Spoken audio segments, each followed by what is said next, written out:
Hello all, இன்னைக்கு நம்ம பான் veg அப்படின்னா என்னன்றதை பார்க்க போறோம். First of all pawn wedge அப்படின்றது நம்ம பானை ஆப்போனண்டோட கிங் பக்கத்துல இருக்கிற 6th ரேங்க்ல ஃபிக்ஸ் பண்ணிட்டு அந்த பானோட சப்போர்ட்ல செக்மேட் பண்றது. ஃபார் எக்ஸாம்பிள் இப்போ ஆப்போனண்டோட கிங், அதுவும் கேசல்டு கிங் எங்க இருக்கும், மோஸ்டா G8 H8 இந்த மாதிரியான பிளேஸ்ல தான் இருக்கும் இல்லையா. ஸோ அப்போ நம்ம பானை எங்க ஃபிக்ஸ் பண்றோம், கிங்குக்கு முன்னாடி இருக்கிற 6th ரேங்க், அதாவது F6 G6 H6 இது எங்க ஹோல் இருக்கும். இப்போ ஆப்போனண்டோட பான் ஸ்ட்ரக்சர் இந்த மாதிரி F7 G7 H7 அப்படி மூணு பானுமே கனெக்டா இருக்கும்போது எங்கேயுமே ஹோல் கிடையாது. அந்த இடத்துல நம்மளால எங்கேயும் பான் ஃபிக்ஸ் பண்ண முடியாது. ஸோ இங்க அவங்க G6 புஷ் பண்ணதுனால F6 and H6 ஸ்கொயர் கொஞ்சம் வீக்கா இருக்கு. ஸோ இப்போ நம்ம என்ன பண்ணலாம், F6 or H6 இந்த ஸ்கொயர்ஸ் ஏதாச்சும் ஒரு பானை ஃபிக்ஸ் பண்றோம். எது பாசிபிள் பாத்தீங்கன்னா F6. இப்போ எல்லாம் லேட்டரா அந்த F6 புஷ் பண்றோம். இதோட ஹெல்ப்ல என்ன பண்ண முடியும் அப்படின்னா, கைண்ட் ஆஃப் G6 வந்து பேக் ரேங்க் வீக்னஸ் அவங்க கிளியர் பண்ணிட்டாங்க. அதனால என்ன ஆச்சு, நம்மளால உங்களுக்கு பேக் ரேங்க் வீக்னஸ் கொடுக்க முடியாது. கிங்குக்கு G7ல எஸ்கேப்பிங் ஸ்கொயர் இருக்கு. ஆனா உங்களோட பான் எடுத்துட்டு இந்த மாதிரி நீங்க F6 ஃபிக்ஸ் பண்ணிட்டீங்கன்னா நீங்க ஆப்போனண்டோட அந்த G7 எஸ்கேப்பிங் ஸ்கொயரை கண்ட்ரோல் பண்ணிடுவீங்க. ஸோ சம்டைம்ஸ் உங்களால பேக் ரேங்க் செக்மேட் பண்ண முடியும். ஆனா இந்த பான் வெட்ஜோட பேசிக் பிளான் என்ன அப்படின்னா, பானை 6th ரேங்க்ல ஃபிக்ஸ் பண்றோம், அதோட சப்போர்ட்ல குயினை கொண்டு போயிட்டு மேட் பண்றோம். ஒரு சிங்கிள் குயின் எப்போதுமே செக்மேட் பண்ணாது. குயினை கொண்டு போயிட்டு நீங்க G7 வச்சீங்கன்னா அவங்க சிம்பிளா அடிச்சிருவாங்க. அதுக்கு ஒரு சப்போர்ட் வேணும், ரைட்டா? ஒரு பான் சப்போர்ட்ல கூட மேட் பண்ண முடியும். ஸோ அதுக்கு என்ன பண்ணோம், நம்ம பானை 6th ரேங்க்ல ஃபிக்ஸ் பண்றோம், பானோட சப்போர்ட்ல குயினை கொண்டு போயிட்டு மேட் பண்றோம். இதுதான் பிளான். இது நம்ம ஃபுல் ஆன்சர் இப்ப பாத்துடலாம். ஓகே, ஸோ ஃபர்ஸ்ட் இந்த பொசிஷன்ல என்ன பண்றது அப்படின்னா பிஷப் G5. ஏன்னா நீங்க F6 தள்ளணும், அதுக்கு அவங்க நைட் அங்க இருந்து எடுக்க ஆகணும். ஸோ அதனால first bishop G5. Bishop G5 அவங்க நைட்டை எடுத்தே ஆகணும். எடுக்காம குயின் D8 எல்லாம் பாசிவா டிஃபெண்ட் பண்ணிட்டு இருந்தாங்க அப்படின்னா குயின் H4 நைட் மேல எக்ஸ்ட்ரா ப்ரெஷர், அண்ட் அதுக்கப்புறம் rook F2, next rook to F1 எல்லாத்தையும் பிளே பண்ணிட்டு செட் பண்ணிட்டு F into G6 அடிச்சிருவேன். இது எல்லாம் நடக்கும்போது F6 மேல பயங்கர ப்ரெஷர் இருக்கும். ஸோ அப்போ அந்த பொசிஷன்ல அவங்க எடுத்தாலும் அந்த ஆஃப்டர் பான் F6 பிஷப்பே ட்ராப் ஆயிடும் ஆப்போனண்ட்டுக்கு. அந்த அதுக்கப்புறம் வேற மூவே கிடையாது. ஸோ பிஷப் G5 இந்த இடத்துலயே அவங்க நைட் எடுக்கிறது தான் ஒரே ஆப்ஷன். நைட் அவங்க பாசிவா பின்னாடி எடுத்தாலும் ஆஃப்டர் F6 பொசிஷன் டோட்டலா வீக் ஆயிடுச்சு. F6 பிஷப் எடுத்தாச்சு, அண்ட் இந்த இடத்துல மேட் அடிக்க ட்ரை பண்ணலாம். அண்ட் கண்டிப்பா நைட் டிஃபெண்ட் பண்ணிட்டு இருக்கு. அப்போ நம்ம என்ன பண்ணுவோம்னா queen H4, rook F3, rook H3, H7ல மேட் அடிக்க ட்ரை பண்ணலாம். ஏன்னா கிங் பக்கத்துல டிஃபெண்டர் எதுவுமே இல்லை. பேசிக்கா ஃபியான்சிட்டோ செட்டப் வச்சுட்டு இருக்காங்க. ஃபியான்சிட்டோ செட்டப் அப்படின்றது இந்த மாதிரி G7ல பான் இல்லாம G6ல இருக்கு. இந்த ஃபியான்சிட்டோ செட்டப் இருக்கும்போது கண்டிப்பா பிஷப் ஆன் G7 தான் கீ டிஃபெண்டர். பிஷப் G7ல இருக்கணும். ஃபியான்சிட்டோ செட்டப்ல அதை டிஃபெண்ட் பண்றதுக்கு G7ல பிஷப் இல்லை அப்படின்னும் போது உங்களுக்கு அந்த dark colour square weak, king ரொம்ப வீக். நைட் கொஞ்சமாச்சும் பேலன்ஸ் பண்ணுது, அந்த நைட்டும் பின்னாடி போயிடுச்சுன்னா H7 வீக் ஆயிடும். Okay, so first move bishop G5. அப்புறம் நைட் இன்டு E4. ஓரளவுக்கு ஒரு பெட்டர் கவுண்டர் ஆப்ஷன் இங்க நைட் இன்டு E4 தான். So knight into E4, knight into E4, G5 அடிக்க முடியாது. சேம் நைட் எடுத்தே நான் G5 அடிச்சிருவேன், ஒரு பீஸ் போச்சு. ஸோ அதனால என்ன பண்ணி ஆகணும், பிஷப் இன்டு E4 தான் அடிச்சாகணும். பான் F6. இந்த பான் F6 இங்கே தான் பான் வெட்ஜ் கிரியேட் ஆகுது. பான் நான் என்ன பண்ணிட்டேன், 6th ரேங்க்ல ஃபிக்ஸ் பண்ணிட்டேன். இதுதான் மெயின் பாயிண்ட். ஓகே, ஸோ இப்போ இந்த பாயிண்ட் ஃபிக்ஸ் ஆனதுக்கு அப்புறம் நம்மளோட இதுக்கு அடுத்து கீ பிளான் என்ன, குயின் H4 யூஸ் பண்ணி H6 போயிட்டு G7ல மேட் அடிக்க போறேன். பானை ஃபிக்ஸ் பண்ணிட்டோம், பான் சப்போர்ட்ல குயின் எடுத்துட்டு மேட் பண்ணலாம். ஓகே, இதை எப்படி ப்ரொசீட் பண்றதுன்னு பார்க்கலாம். இப்போ அவங்க குயின் எடுத்துட்டு போறாங்க. இப்போ என்ன பிரச்சனை, நேரா குயின் H4 வருவான்னு பாருங்க. நேரா இந்த பிளானுக்கு ஆப்போனண்டால நமக்கு எந்த ஒரு கவுண்டர் அட்டாக்குமே இல்லைன்னா இந்த அட்டாக் ஒர்க் ஆகும். ஆனா என்ன பிரச்சனை, இதுக்கு அவங்க குயின் C6 ஆடுவாங்க, G2 டார்கெட் பண்ணுவாங்க. நீங்க குயின் H6 போனீங்கன்னா பிஷப் இன்டு G2 அடிப்பாங்க. கிங் எடுத்தீங்கன்னா பிஷப் B6 செக் கொடுப்பாங்க. பிஷப் E3 அடிச்ச உடனே குயின் பின்னாடி வந்தாகணும். ரூக் F2 ரூக் போச்சு. இன்னொரு பெரிய பிரச்சனைனா G7ல மேட்டே இல்லை. குயின் H6 சரி நீங்க டிஃபெண்ட் பண்ணாலும் பேசிக்கா இந்த ரூக் G8 அந்த மேட்டை அவங்களால டிஃபெண்ட் பண்ண முடியும். சரி, ரூக் G8 குயின் G7 மேட்டை அவங்களால டிஃபெண்ட் பண்ண முடியும். நம்ம இதுக்கு அடுத்து H7 எப்படி மேட் அடிக்கிறதுன்னு தான் பார்க்கணும். நெக்ஸ்ட் பீஸை கேம்குள்ள கொண்டு வரணும். அதுக்கான டைம் இந்த இடத்துல இல்லை. ஸோ அதனால இது எதுவுமே ஆட முடியாது. பிஷப் இன்டு E4, F6 வச்சாச்சு. இப்போ குயின் H4 நம்மளால போக முடியல. ஏன்னா குயின் C6, பிஷப் B6 இந்த மாதிரியான கவுண்டர் பிளான்ஸ் வருது.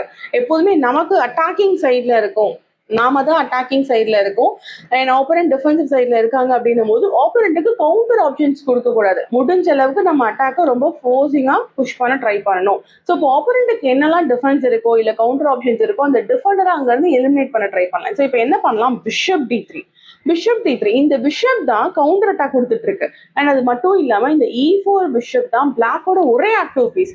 ஏன்னா d8 பிஷப் ஆடல, 2 ரூக் விளையாடவே இல்லை, குயின் என்ன பண்ணதுன்னே தெரியல. ஸோ எந்த பீஸுமே ஆக்டிவாவே இல்லை. அந்த e4 பிஷப் தான் ரொம்ப ஸ்ட்ராங்கா நம்மள அட்டாக்கும் பண்ணிட்டு இருக்கு, ஓரளவுக்கு டிஃபென்ஸும் பண்ணிட்டு இருக்கு. ஸோ அதை நம்ம எக்ஸ்சேஞ்ச் பண்ண ட்ரை பண்ணோம். ஒரு வேலை எக்ஸ்சேஞ்ச் ஆயிடுச்சுன்னா பான் டெக்ஸ். இதுக்கடுத்து அவங்க என்ன ஆடினாலும் நம்ம as per plan queen h4, queen h6, queen g7 மேட்டுக்கு போகலாம். அண்ட் இந்த மேட்டை அவங்க ரூக் g7 டிஃபெண்ட் பண்ணாலும் நெக்ஸ்ட் ரூக் கேம்குள்ள வரும். ஏன்னா g7 மேட்டுக்கு அவங்க டிஃபென்ஸ் வச்சுட்டு இருக்காங்க. நெக்ஸ்ட் ரூக்கை யூஸ் பண்ணி நம்ம h3 போயிட்டு இந்த h7ல மேட் பண்ணலாம். இது டைரக்டாவோ இல்ல குயின் h6 பிளே பண்ணியோ நெக்ஸ்ட் அந்த ரூக்கை நம்ம கேம்குள்ள கொண்டு போகலாம். இதுதான் நம்ம பிளான். ஓகே, சரி. அப்போ அவங்க என்ன பண்ணுவாங்க, பிஷப் d3க்கு அடிக்க மாட்டாங்க. ஏன்னா அடிச்சிட்டாங்கன்னா ரூக் f3 டைரக்டா வருதுன்ட்டு அடிக்க மாட்டாங்க. அடிக்காம பிஷப் எடுத்துட்டு பின்னாடி போவாங்க. சரி, okay, queen h4, queen h6 நம்ம பிளான் போக ட்ரை பண்ணலாம். அண்ட் அகேன் செகண்ட் பீஸ் வேணும், குயின் d7. ஓகே, இப்போ next rook uh rook to e1. ஏன்னா ரூக் f3 வரல இல்லையா, குயின் h6 ஆடி no use. Rook g8 defence இருக்கு. ரூக் g8 டிஃபென்ஸ்க்கு அப்புறம் g7ல மேட் வரல. So rook f3 rook h3 ஆடலான்னு பார்த்தா அதுல என்ன ப்ராப்ளம் இருக்கு, ஆப்போனன்ட் பிஷப்பை வச்சு அதை டிஃபெண்ட் பண்ணிட்டு இருக்காங்க. ஸோ ஏ ரூக்கை கொண்டு வந்துட்டு வேற ஏதாவது ட்ரை பண்ணலாம். ஸோ அதனால நான் ஏ ரூக் எடுத்துட்டு ஈவன் வரேன். என் plan rook e3 rook h3. எனக்கு தேவை ஒரு ரூக்கு எக்ஸ்ட்ரா அட்டாக் பண்றதுக்கு h5க்கு வேணும். எஃப் ரூக் வரல, அவங்க டிஃபெண்ட் பண்றாங்க. ஸோ நான் ஏ ரூக்கை யூஸ் பண்ணிட்டு e3 h3ன்னு போக ட்ரை பண்றேன். இதுக்கு அவங்க என்ன பண்றாங்க, பிஷப் b6 ஸ்டாப் பண்ணிட்டாங்க. இப்போ என்னோட 2 ரூக்குமே அட்டாக்கு வரல. நான் maximum queen h6 ஆடினாலும் rook g8 அந்த g7 மேட்டை அவங்க டிஃபெண்ட் பண்ணிடுறாங்க. இப்போ நமக்கு மேட் அடிக்க தேவையான இடம் வந்து h7. குயின் h7ல நீங்க மேட் அடிக்கணும். அந்த மேட் அடிக்கிறதுக்கு எக்ஸ்ட்ரா ஒரு ரூக் கேம்குள்ள வேணும். எந்த ரூக்கும் வரமாட்டேன். இந்த ரூக் f3யும் வரல, ரூக் e3யும் வரல. ஏன்னா 2 பிஷப்பும் இந்த f3 e3 ரெண்டையுமே கண்ட்ரோல் பண்ணிட்டு இருக்காங்க. ரைட்டா, 2 பிஷப்பும் f3 e3 ரெண்டையுமே கண்ட்ரோல் பண்ணிட்டு இருக்கன்றதுனால ரூக் ஷிஃப்டிங் என்னால இங்க பண்ண முடியல. ஓகே, ஸோ அதுக்கு இப்போ நான் என்ன பண்ணலாம், லைன் க்ளோசிங் யூஸ் பண்ணலாம். Bishop e4. Bishop e4 2 plan. ஒரு வேலை ஆப்போனன்ட் e4 அடிச்சிட்டாங்கன்னா, bishop into e4 rook into e4 அடிச்சிட்டாங்கன்னா நெக்ஸ்ட் என் பிளான் என்ன, இந்த குயின் h6 போயிட்டு ரூக் h4 அடிச்சிட்டாங்கன்னா e4ல இருக்க ரூக் நேராவே h4 வந்து h7 டார்கெட் பண்ணிட்டு நான் h7ல மேட் அடிப்பேன். ஒரு வேலை இது அவங்க அடிக்காம ஆடினாங்கன்னா அதே குயின் h6 பிளான் தான். குயின் h6 ரூக் g8க்கு ரூக் f3. ஏன்னா அந்த பிஷப் f3 டிஃபெண்ட் பண்ணிட்டு இருந்துச்சு இல்லையா, நான் அதை க்ளோஸ் பண்ணிட்டேன். ரூக் f3 வந்து ரூக் h3 போயிட்டு அதே h7ல டார்கெட் இருக்கு. ஸோ இதுதான் என் பிளான். இப்போ பிஷப் e4. பிஷப் e4க்கு ஆப்போனண்டால இது ப்ரிவென்ட் பண்ணவே முடியாது. அடிச்சாலும் ரூக் வருது, e4 வந்து வருது, அடிக்கலனாலும் f3 வந்து வருது. ஸோ குயின் h6 ப்ரிவென்ட் பண்றதுக்காக பான் h5 வைக்கிறாங்க. ஓகே, இருந்தாலும் குயின் h6 எல்லாம் ப்ரிவென்ட் பண்ண முடியாது. நமக்கு இங்க ஒரு வழி இருக்கு. குயின் g5 போயிட்டு h6 போயிட்டு g7ல மேட் அடிக்கலாம். ஆனா என்ன பிரச்சனை, நம்ம பிஷப்பே அதை பிளாக் பண்ணிட்டு இருக்கு. சரி, பிஷப்பை எடுக்கலான்னு பார்த்தா குயின் g4ல எக்ஸ்சேஞ்ச் பண்ணிடுவாங்க. நம்ம அட்டாக் பண்ணிட்டு இருக்கோம். அட்டாக் பண்ணும்போது போர்ட்ல எக்ஸ்சேஞ்சே பண்ணக்கூடாது. குயினை யூஸ் பண்ணி தான் நீங்க மொத்த அட்டாக்குமே பிளான் பண்ணி வச்சுட்டு இருக்கீங்க. அப்ப அந்த குயினே எக்ஸ்சேஞ்ச் ஆயிடுச்சுன்னா அந்த இடத்துல அட்டாக் ஸ்டாப் ஆயிடும். ஸோ நம்ம அட்டாக் பண்ணிட்டு இருக்கும்போது இந்த மாதிரி எக்ஸ்சேஞ்சஸ்லாம் அவாய்ட் பண்ணணும். ஸோ இப்போ நம்ம இந்த பிஷப்பை எடுத்துட்டு அந்த வழியா தான் போயாகணும். ஆனால் ஆப்போனண்டோட குயின் g4 ஸ்டாப் பண்ணணும். ஏன்னா h5 நம்ம குயின் h6 மட்டும் ஸ்டாப் பண்ணல, அவங்களோட குயின் g4க்கும் சப்போர்ட் கொடுத்துட்டு இருக்காங்க. குயின் எக்ஸ்சேஞ்ச் ஆயிடுச்சுன்னா இதுக்கப்புறம் ஒயிட்டால பிளாக்கை மேட் பண்ணவே முடியாது. ஸோ என்ன பண்றோம், பிஷப் f5. நம்ம அட்டாக்கு அவங்க என்ன டிஃபென்ஸ் வச்சிருந்தாலும் என்ன பண்ணலாம், destroying the deflection line closing. Bishop f5 ஒரு சிம்பிள் லைன் க்ளோசிங். ஆப்போனண்டோட குயின் g4 வராது. இப்போ குயின் இன்ட்டு நடிக்க முடியாது, கண்டிப்பா ரூக் இருக்கு.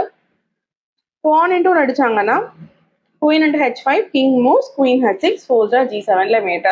ஸோ இப்போ இந்த குயின் g7 மேட்டு பான் சப்போர்ட்ல மேட் ஆகிறத பிளாக்கால ஸ்டாப் பண்ணவே முடியாது அடிச்சிட்டாங்கன்னா. பான் இன்ட்டு அடிக்க முடியாதா. ஸோ அப்போ அடிக்காம என்ன பண்றாங்க, குயினை மூவ் பண்றாங்க. ஆஸ் பர் பிளான் நம்ம பிஷப்பை பின்னாடி எடுத்துக்கலாம். பிஷப்பை எங்கன்னா பின்னாடி எடுத்துக்கலாம். ஐடியா என்ன, queen g5, queen h6. Opponent என்ன விளையாண்டாலும் queen g5. Queen g5 plan h6 போயிட்டு, அதுவும் h6 செக்கோட போயிட்டு மேட்ட. செக்கோட வரக்கூடாதுன்றதுக்காக கிங் எல்லாம் மூவ் பண்ணாங்கன்னா bishop into g6 and wins. ஏன்னா நமக்கு எங்க செக் இருக்கோ அதுதான் வைக்கணும். ஏன்னா இப்போ நீங்க குயின் h6 ஆனீங்கன்னா குயின் இன்ட்டு f6 அடிச்சிருவாங்க. ஸோ அதனால bishop into g6, pawn into g6, check கோட் அடிச்சுட்டு குயின் g7ல மேட் ஆயிடும். Okay, so repeat. பேசிக்கா பான் வெட்ஜ் அப்படின்றது என்னது, ஆப்போனண்டோட கிங் எங்க இருக்கோ அதுக்கு நியர்பை 6th ரேங்க், அதுக்கு நியர்பை 6th ரேங்க்ல நாம ஒரு பானை ஃபிக்ஸ் பண்றோம். அந்த பானோட சப்போர்ட்ல குயினை கொண்டு போயிட்டு கிங்குக்கு முன்னாடி அந்த 7th ரேங்க்ல வச்சு மேட் பண்றது தான் பான் வெட்ஜ். ஸோ இதுல இருந்து இன்னொரு எக்ஸாம்பிள் பார்க்கலாம்.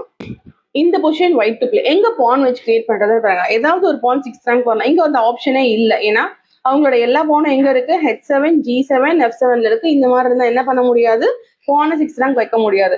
சரி நீங்க F4 F5 F6 வரலான்னு பார்த்தா ரொம்ப டிலேட் பிளான். இந்த ஒரு 3 பான் மூவ் வர்றதுக்குள்ள ஆப்போனன்ட் என்ன பண்றாங்க, AB2 அடிச்சு இந்த பானை குயின் பண்ணிட்டு கவுண்டர் அட்டாக்கிங் சான்சஸ் உங்களுக்கு. சோ வேற என்ன ஆப்ஷன் இருக்குன்னு பாத்தீங்கன்னா, பான் எந்த பான் ரொம்ப ஈஸியா 6th ரேங்க் ரீச் ஆகும், இ பான். இ பானை 6th ரேங்க்குக்கு போக வைக்கணும். பான் டயகனலா போகாது, டயகனலா கேப்சர் மட்டும் தான் பண்ணும். அப்போ உங்க பான் இல இருந்து 6th ரேங்க் போகணும் அப்படின்னா ஆப்போனண்டோட ஏதோ ஒரு பீஸ் அதை அடிக்கணும். அதுக்கு ஃபர்ஸ்ட் என்ன பண்ணணும், ஆப்போனண்டோட பீஸ் ஏதாவது ஒன்று அங்க இருக்கணும். ஸோ அது ஏதாவது வர வைக்கலாம். Bishop F6, bishop F6. இப்போ அடிக்காம அவங்க ரூக் G8 ஆனாலும் சேம் ஆன்சர் தான். ஒருவேளை அடிச்சாலும் சேம் பான் இன்ட்டு F6, பான் வச்சு ஆயிடுச்சு. பான் என்ன ஆயிடுச்சு, 6th ரேங்க் வந்துருச்சு. இப்போ இந்த பானோட சப்போர்ட்ல நான் குயின் G7 மேட் பண்ண போறேன். இந்த மேட்டுக்கான ஒரே defence rook G8. Rook G8 ஆடிதான் இந்த மேட்டை டிஃபெண்ட் பண்ண முடியும். கரெக்டா? இப்போ நம்ம ஒரு அட்டாக் பண்றோம், அவங்க ஒரு டிஃபென்ஸ் வச்சிருக்காங்க. டிஃபெண்டர் என்ன பண்ணலாம், சிம்பிளா டிஃப்ளெக்ட் பண்ணலாம். Rook D8, rook D8. So G into நடிச்சாங்கன்னா குயின் G7 செக்மேட். இந்த ரூக் இன்ட்டு நடிச்சாங்கன்னா again rook into D8, rook into D8 அடிச்சாங்கன்னா குயின் G7 செக்மேட். அதை அடிக்காம AV2 இந்த மாதிரி என்ன பண்ணாலும் குயின் இன்ட்டு G8 அடிச்சாலும் மேட் தான், ஆர் குயின் G7னாலுமே செக்மேட் தான். ஏன்னா ரூக்கால கேப்சர் பண்ண முடியாது, அது பின்ல போயிடுச்சு. இப்போ இந்த பான் வெஜ் டாபிக்ல இருந்து நான் உங்களுக்கு ஒரு பொசிஷன் கொடுத்துருக்கேன். பான் வெஜ் எங்க இருக்குன்னு பாருங்க, H6ல இருக்கு. ஓகே, இந்த H6 பான் சப்போர்ட்ல நம்ம குயின் G7 செக்மேட் பண்ணணும். குயினை வச்சு G7ல செக்மேட் பண்ணணும். இதுக்கு அவங்க டிஃபென்ஸ் எல்லாம் வச்சிட்டு இருக்காங்க. ஸோ என்ன பண்ணா இந்த பான் வெஜ் நம்மளால ப்ரொசீட் பண்ண முடியும், எப்படி குயின் G7ல மேட் பண்றதுன்றத ஆன்சர் கண்டுபிடிச்சிங்கன்னா கமெண்ட்.